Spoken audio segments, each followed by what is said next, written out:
جامعہ مرکز الاسلامی بانو میں ما به يتكون من معظم تذييل للإغراق الاسم دل على معنى في نفسه غير مقترن بأحد والعامل ما به يتكون المعنى. وكان علم بذلك حسب كل واحد منها الكلام ما تضمن كلمتين الرحمن الرحيم. المستثنى متصل ومنقطع. فالمتصل ہم نے اس سے پہلے تمیز کی بحث پڑھی. تمیز کی بحث کے بعد آج ہم مستثنی پڑھیں گے. جامعہ مرکز الاسلامی بانو میں طلباء کو فنون کی کتابیں پڑھانے کے ساتھ ساتھ فن کا جو متن ہوتا ہے اس کو بھی طلباء کرام سے یاد کروایا جاتا ہے. باقاعدہ اس کو حفظ طلباء کرام حفظ کرتے ہیں. ہم نے قافیہ کو الکلمۃ سے لے کر آج المستثنی تک پڑھا. تو طلباء نے الکلمۃ سے لے کر مستثنی تک عبارت بھی حفظ کر لیا ہے، عبارت بھی پڑھ لیا ہے. تو آج اسی عبارت کو ہم طلباء کرام سے پوچھنے والے ہیں اور ہم کوشش کریں گے انشاءاللہ کہ اور مدارس بھی اسی پر طلباء کرام پر محنت کرے کہ اسی طرح فنون کی کتابی کی جو متون ہے وہ یاد کرے تاکہ ان کی علم نحو میں یا علم صرف میں یا اسی طرح اور فنون جو ہے اصول فقہ ہو گیا اس کے جو مسائل ہے وہ ازبریات ہو جائے.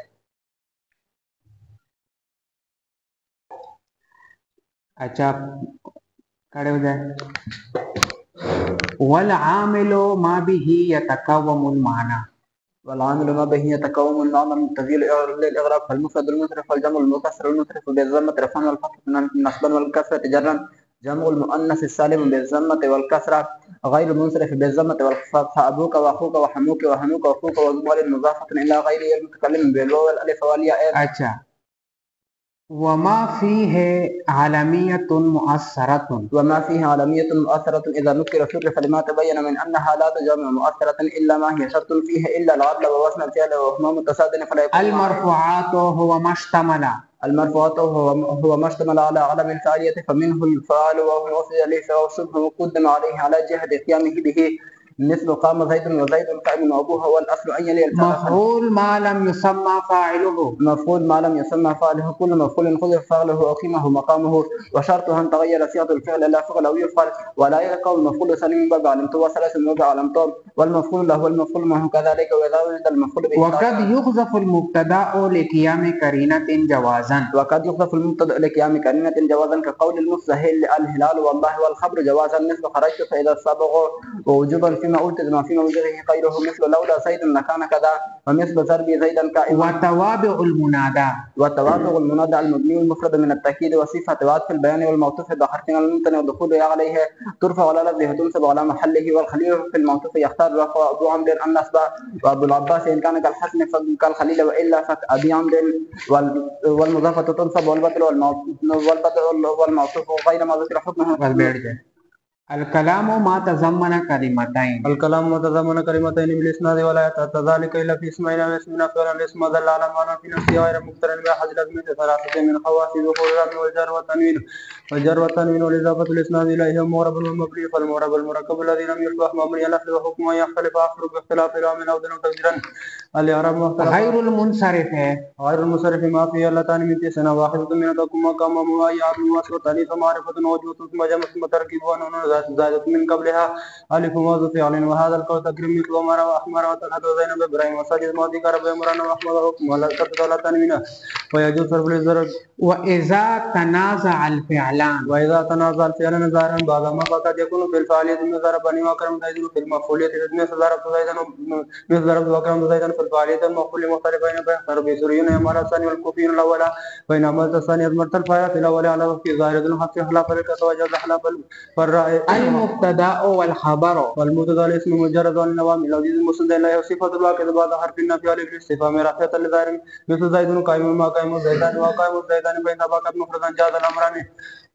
والخبر المجاز المسند بالماء صفة المقصود والمبتدأ الذي كما جاز في دار وممكن صاحب وفي الدار. المفعول به المفعول به وموقع فعل فإن وضربت زيدا وقد يتقدم فإنه زيدا وقد يضاف الفعل كما كريم جوازا بقولك زيدا لمن قال من أدري وجمال في أربعة مواجهة وسمع إنه إمران बैठ जाए الكلمة لفظ وضع لما مفردا ضمن وهي اسم وفعل وحرف لأنها إما أن تدل على من في نفسه أو لا أصاني الحرف الأول إما يقترن أحد الأصل الثلاثة أو لا أصاني الاسم الأول الفعل وقد علم بذلك حد كل واحد منها الكلام ما تضمن كلمتين بالإخراج ولا يتعدى ذلك إلا وهو مغرب ومبني فالمغرب المركب الذي لم يشبه مبني أصله وهو مؤيد فالآخر بيختلف الأوامر لفظا أو تقديرا الإعراب ما اختلف آخر به لا تدل على الماضي المعتبر ذلك هو مغرب ونصب التقدير فيما التقدير فيما تعذر كأصحاب ولم مطلقا أو استسكل كقاضين رفعا وجرا ونحن مسلمين رفعا واللفظ فيما عداه غير المنصرف ما فيه علتان من تسعة واحدة منها تقوم مقامهما وهي شعر عدل وأصل وغريس ومعرفة وعجبة وإذا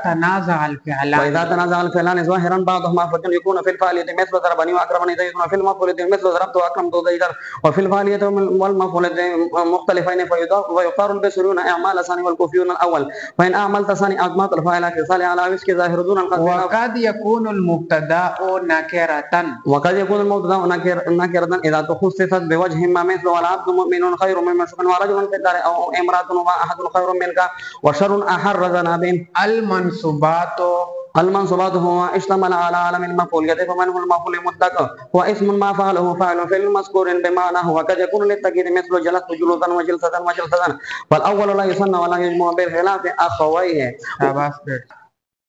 غير المنصرف ما فيه علتان غير المنصرف ما فيه علتان من تسع أو واحدة منها تقوم مقامه وهي شعر عدل وصوة اسم معرفة وغلمة ثم جمع ثم ترتيب والنون زائدة من قبلها ألف وزن الفعل وهذا القول تقريبه مثل عمر وأحمر وطلحة وزينب وإبراهيم وسجد وذكر وعمران وأحمد وحكمه ألا كسر ولا تنوين ويجوز صرفه للزرة أو للنسب في ثلاثة وأغلالا وما يكون مقامه الجمع. الأمر هو المجرد المسند به والخبر هو المجرد المسند